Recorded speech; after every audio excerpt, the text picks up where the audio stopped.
Welcome all to the Amir Shakur Speaks Morning Show with your host, Amir King 7 Shakur. That'd be me. That's me. It's Friday, May 22nd, and like, subscribe, and share, y'all. We are here doing what we do best. We are waking up with intention, direction, right? Need some power to the early risers and the truth seekers, right? It's May 22nd. Did I say that? I'm losing track of the days, y'all.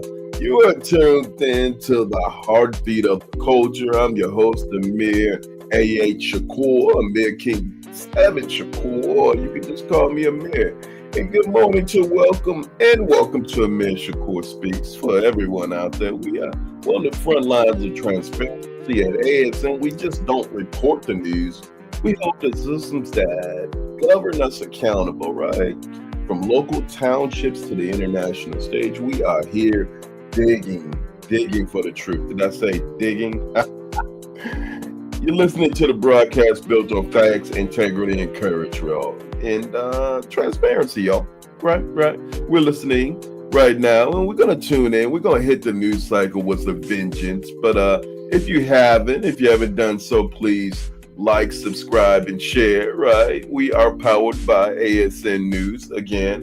Like, subscribe, and share. We're gonna need you guys to come on in and stand up and speak your truth and say what you have to say. And feel free to come in the chat room at Amir Shakur Speaks. The channel is Amir Shakur Speaks broadcast channel, and that's gonna be on YouTube. So if you want to do that, if you want your voice to matter and resound, come on in, and we'd like to hear from you. Okay, all right. And welcome to the early risers, our VIPs. What's up? What's up? Good morning, everyone, and welcome to the show. Canada, the UK, and other countries. You see, our mods are out there. They're hard at work. There we go. That's one of our moderators, Miss Ramona. I definitely want to give her a promotion because she's just been a VIP, but we're gonna make her a moderator. All right. Good morning, Miss Ramona.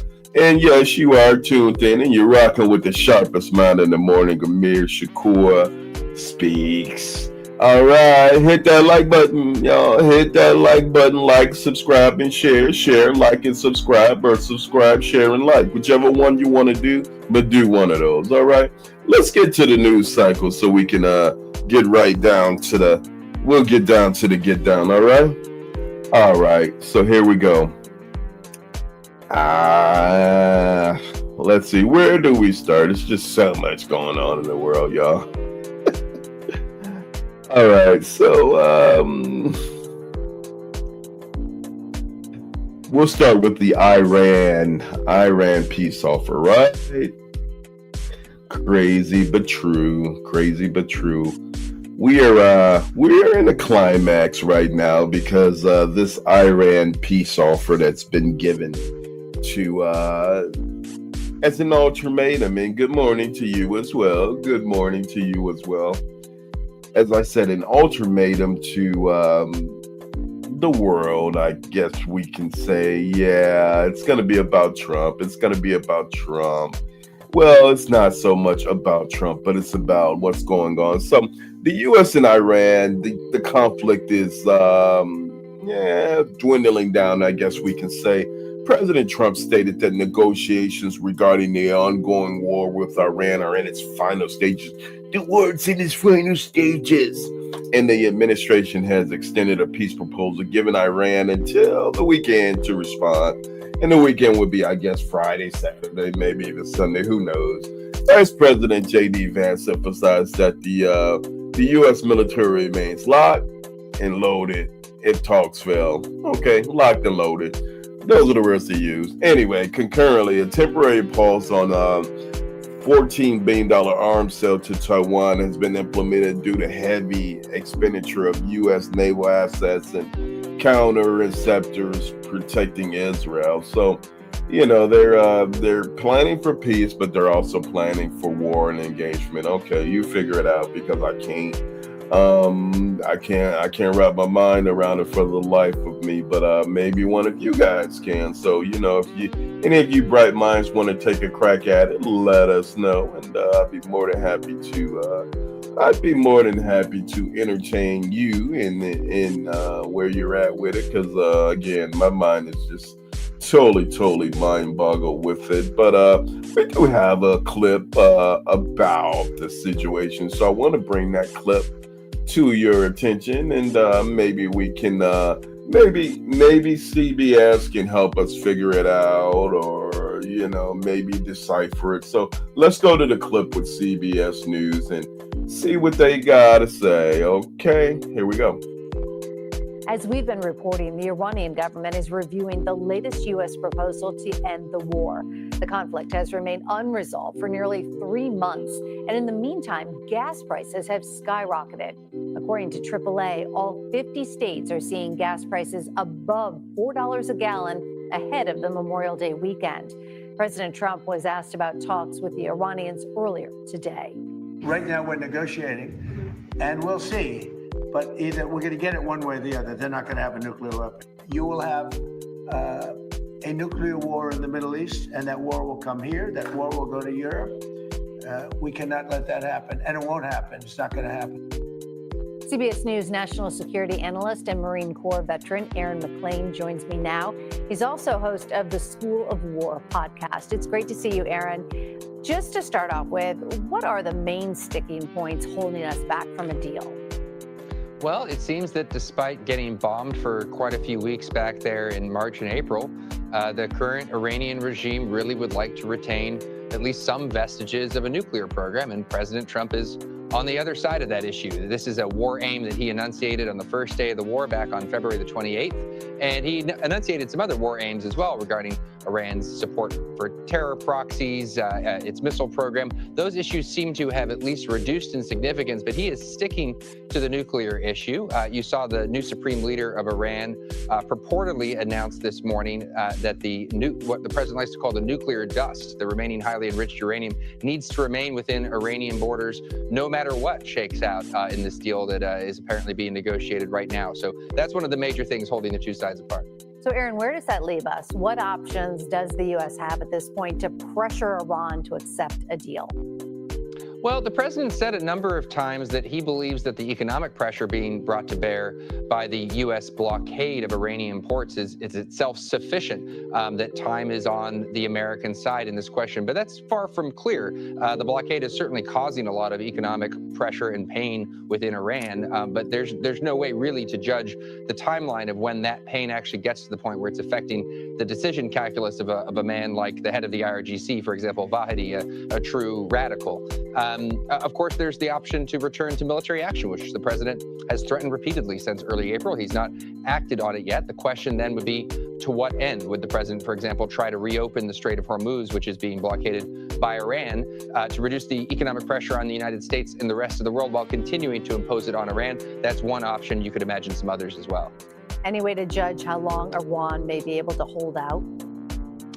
Well, it's really a question of two competing clocks. At some point, the pressure brought to bear, not only by the blockade, but the sanctions regime on an Iran that was in pretty bad economic shape going into this war, is going to bite in a serious way. And you can imagine financial crises emerging from that. You can imagine cash flow issues with paying salaries in the security forces. But I can't tell you if that's 2 days from now, 2 weeks from now, 2 months, 6 months, et cetera. Meanwhile, you have the clock of economic pain on the rest of the world, including the United States, being generated by the Strait of Hormuz. At what point do the American people start to see $5 gallons of gas, for example? At what point do food prices start to inflate? These are all potential coming attractions for the summer and the fall should the situation continue.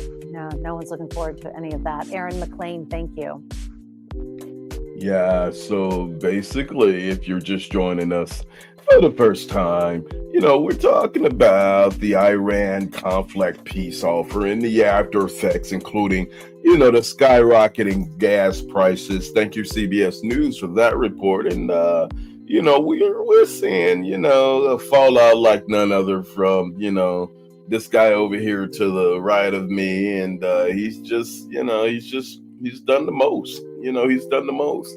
So basically, if you're just joining us, President Trump stated that negotiations regarding the ongoing war with Iran are in its final stages. The administration is saying, and I don't know about all of that, but it's something that we'll have to wait to see, because it's been in its final stages probably since it started, and it should have been finalized before it started anyway. It should not have even started, to be honest with you, just to be facetious. But we'll see if this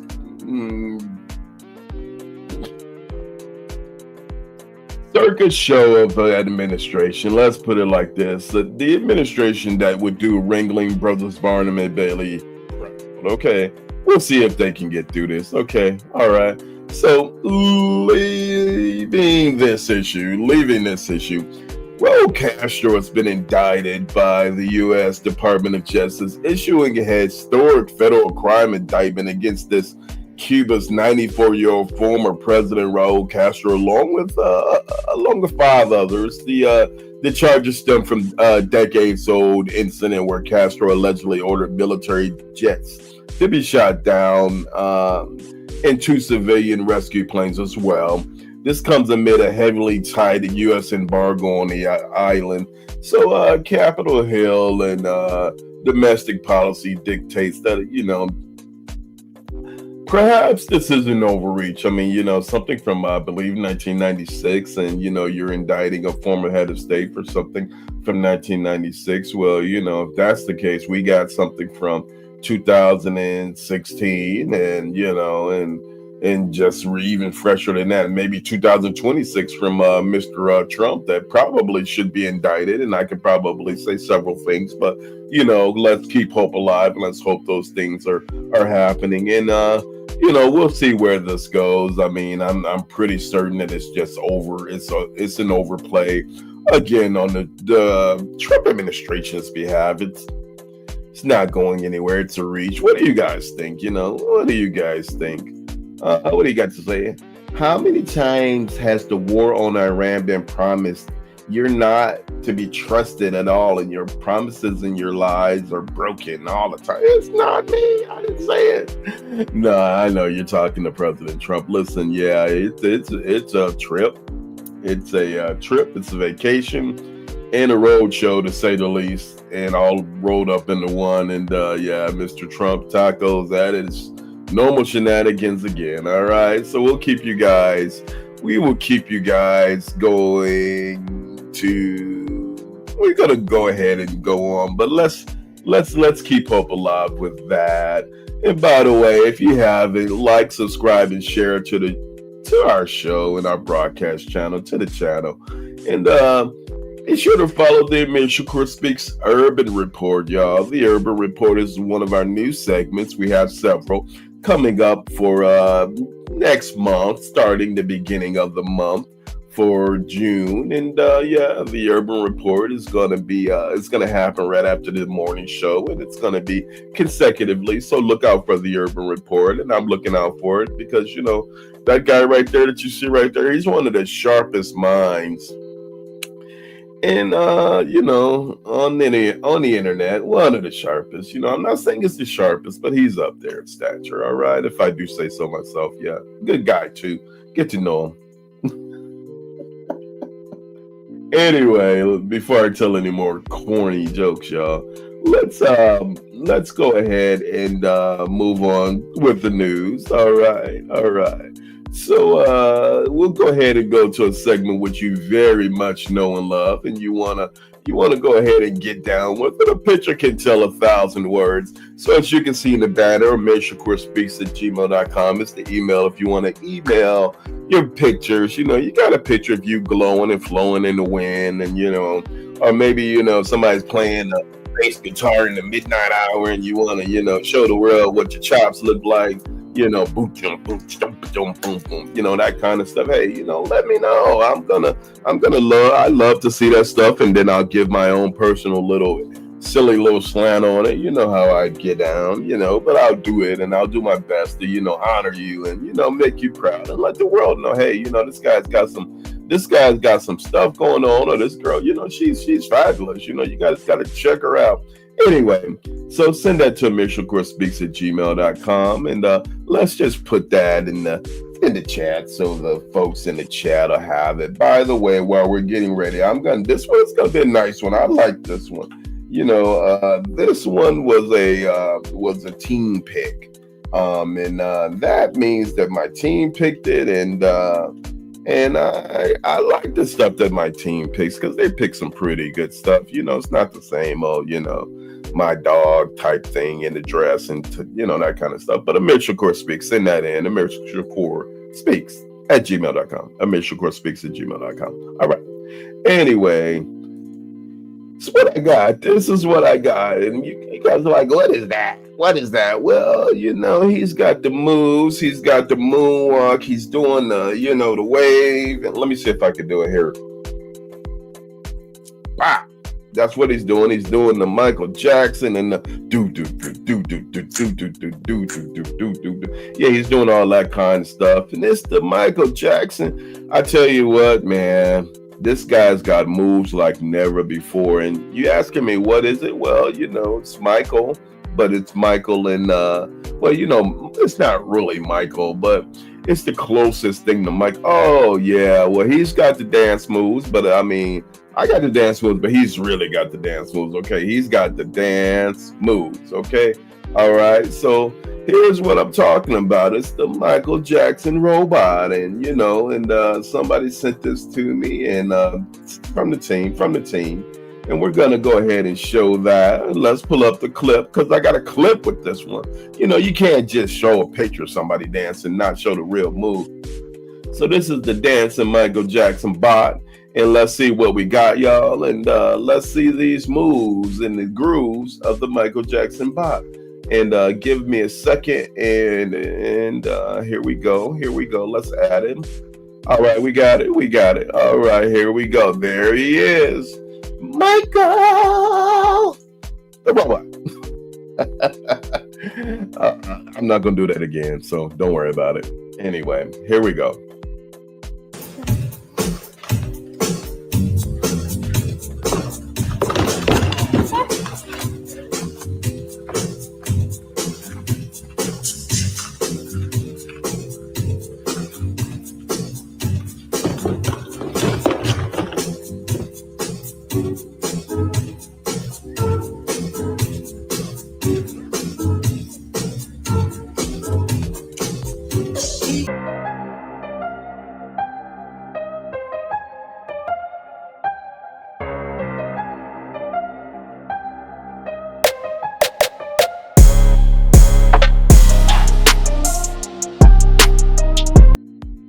Oh, no. Wait a minute. Where's Joe Jackson when you need him, man? Joe Jackson will be all over that booty cheeks.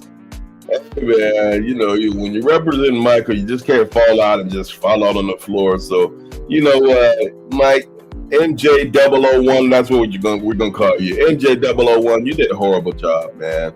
You were smooth and groovy. You were grooving at first, but when you fell down and hit the ground, you did get back up.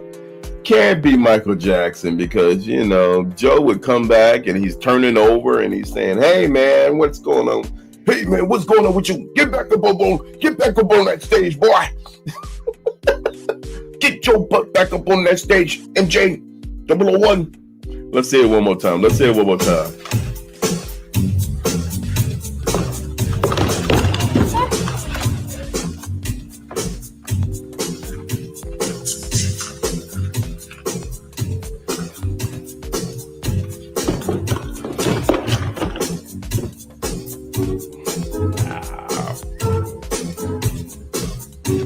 Oh my God.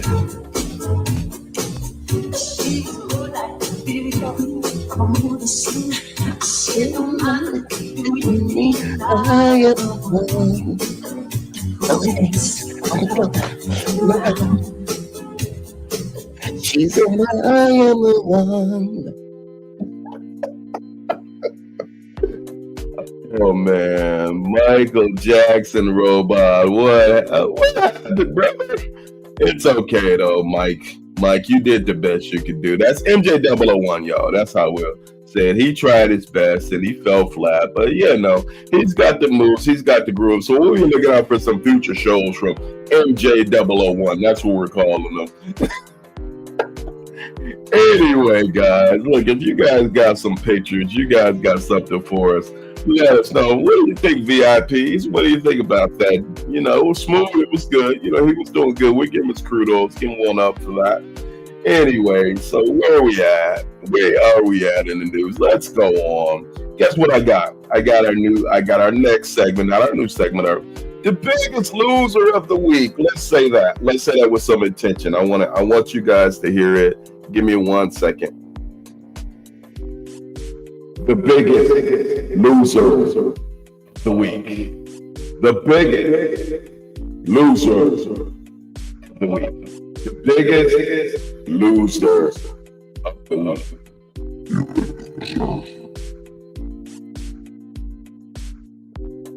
There we go. There we go. All right. Who is it? Who is it? Come on, somebody. Come on, VIPs. Let's go ahead and find out who the biggest loser of the week is. And we got the news clip for you, but I'm gonna say it's somebody who you know and love and know and love and know and love, and maybe not love so much. Let's take the word out. Well, let's go back to the other picture. RFK, Robert Kennedy Jr. Okay, Secretary of Health and Human Services Robert Kennedy Jr. immediately terminated the chairs of the U.S. Preventative Service Task Force before the expiration of their multi-year terms. This independent panel, I'm choking up, man. It is crazy what this administration is doing, just firing people arbitrarily. The independent panel is highly influential in determining which preventative health services, including cancer screenings, must be covered for free by insurance providers. So I guess they don't want, the positive things that can happen in the community, like preventative cancer, to be addressed. Mr. Kennedy abruptly fired two leaders of the U.S. Preventative Services Task Force, the USPSTF, and the influential panel responsible for determining which medical services are covered by insurance, even though affordable health care. All right. The controversy keeps getting louder and louder and louder. And this man is, he's definitely doing some shady stuff, So let's give him a round of applause for becoming the biggest loser of the week. And also, let's tell Mr. RFK, stop politicizing our health care. He's doing that all the dang on time, and we need him to stop it, right? He is the biggest loser of the week. Yep, he's the new loser. Yeah, he's taking the place of his boss, Mr. Taco, and I think we got a clip, and we want to pull up that clip, and keep in mind that Mr. RFK is somebody who used to put mice in his blender and chop it up just to see how, what would happen. And he admitted to doing that as a child, and, mice in the blender. Okay. How sadistic can you be? I mean, I can't make this stuff up, y'all. I can't make it up. So let's get that share screen. Let's get that clip, and then we'll look and see what the shenanigans are that Mr. RFK is up to. Got a CBS News skit of it and news clip of it. Well, yeah, I should say skit, but anyway, let's see what's going on, and I'm just gonna let the clip play itself, and you guys check it out and be the determining factor. News reports and many in the hearing yesterday have claimed that I'm anti-vaccine and anti-industry. Well, I'm neither. I'm pro-safety. I'm pro-good science. All right, that was Health Secretary Robert F. Kennedy Jr. during his confirmation hearing, addressing critics of his views on vaccines. Now, less than 4 months on the job, Kennedy has removed all 17 vaccine experts on a critical CDC panel. In a Wall Street Journal op-ed, Kennedy writes, quote, "The committee has been plagued with persistent conflicts of interest." Republican Senator and Dr. Bill Cassidy said Kennedy assured him he would not make this type of change. It confirmed he will maintain the Centers for Disease Control and Prevention's Advisory Committee on Immunization Practices recommendations without changes. CBS News health reporter Alexander Tin is following this closely. Alex, thanks for coming on with us to break this all down. This panel, which is now empty, is still scheduled to meet later this month. So what exactly does Kennedy mean by it having conflicts of interest? Yeah, well, let's be clear right up front, Tom, that the CDC already has a very extensive process to screen out conflicts of interest in these members. At the first step, when they're first nominated and hired to serve on this committee, they go through an extensive background check. They go through an extensive conflicts of interest vetting process. And then, of course, when they're on the committee, they are required to recuse themselves from any, potential decisions that the committee is making, any meetings that the committee is having, where they might be financially impacted, where they might have that conflicts of interest. But of course, Kennedy's criticism is further than that. He has a frustration with these specific roles that the members have been playing in the funding that they've received in the past from the vaccine industry. And I want to read a quote here from his op-ed. He said, "The problem isn't necessarily that ACIP members are corrupt." He says later, "The problem is their immersion in a system of industry-aligned incentives." This is a frustration that Kennedy has talked about for a long time now. Not just that he's frustrated with the vaccine experts having some particular conflict of interest, but at a larger function that they are participating in what he sees as a system that he's very critical of and that he has been fighting against for a very long time. Alex, as you know as well as anyone, there's a lot of work that goes on behind the scenes before a vaccine actually makes its way to market. This committee plays a big role in which vaccines insurance covers and liability protections. So what does this all mean for the average person? Yeah, that's right. The reason that health experts and health authorities pay so close attention to these meetings and who is sitting in these meetings is because those recommendations that they make are directly tied to federal requirements for what health insurers are required to cover. That means that when the CDC changes its vaccine recommendations or doesn't recommend a vaccine to be given, insurance companies are going to cover it. And that doesn't just mean that, some people are going to have to pay out of pocket for those vaccines. In most situations, doctors' offices, pharmacies, healthcare systems, they won't even stock those vaccines if they aren't covered by health insurance. That's going to be a major access issue if we start seeing some of these vaccine recommendations narrowed or rescinded altogether. Alex, Tim, we know you'll keep an eye on things. Thank you so much. Thank you.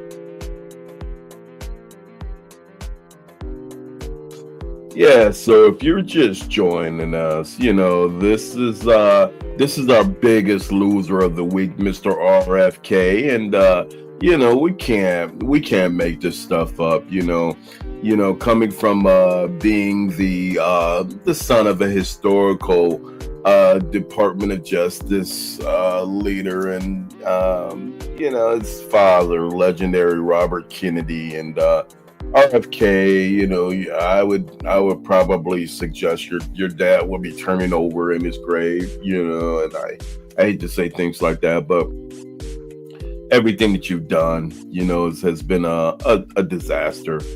You and your boss and this whole admin has just been a disaster, which leads us to the editorial. And before we get there, just make sure starting next week that you're catching the Amir Shakur Speaks Urban Report.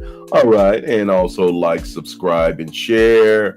And we'll go ahead and get to the editorial. So I want you guys to clip this. All right.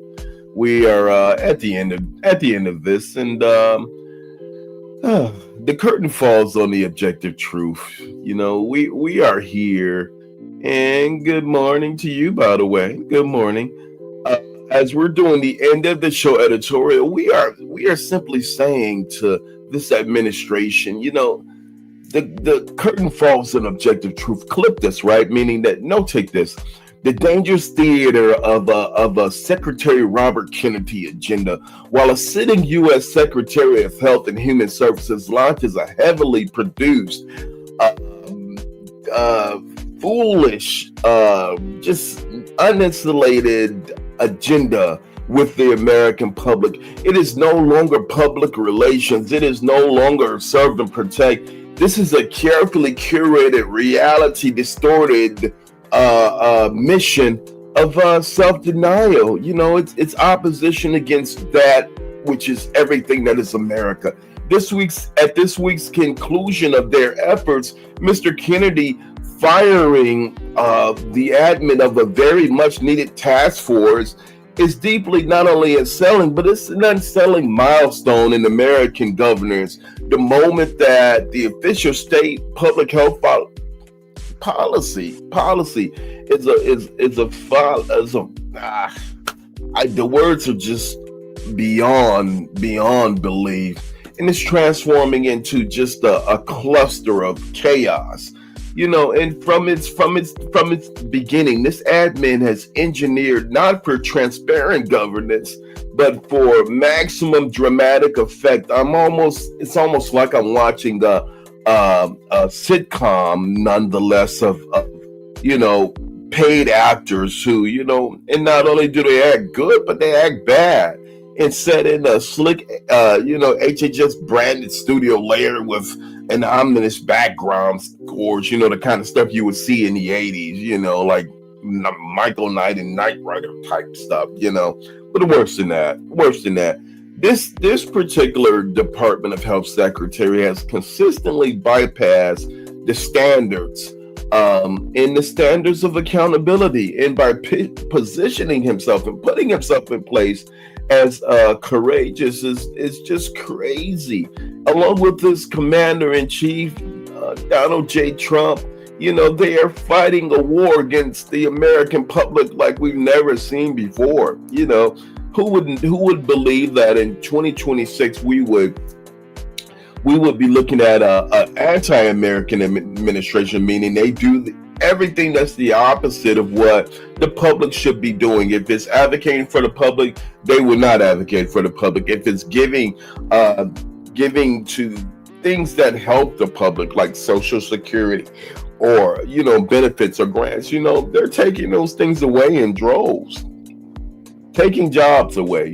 Federal jobs at the beginning through Doge, Elon Musk led Doge.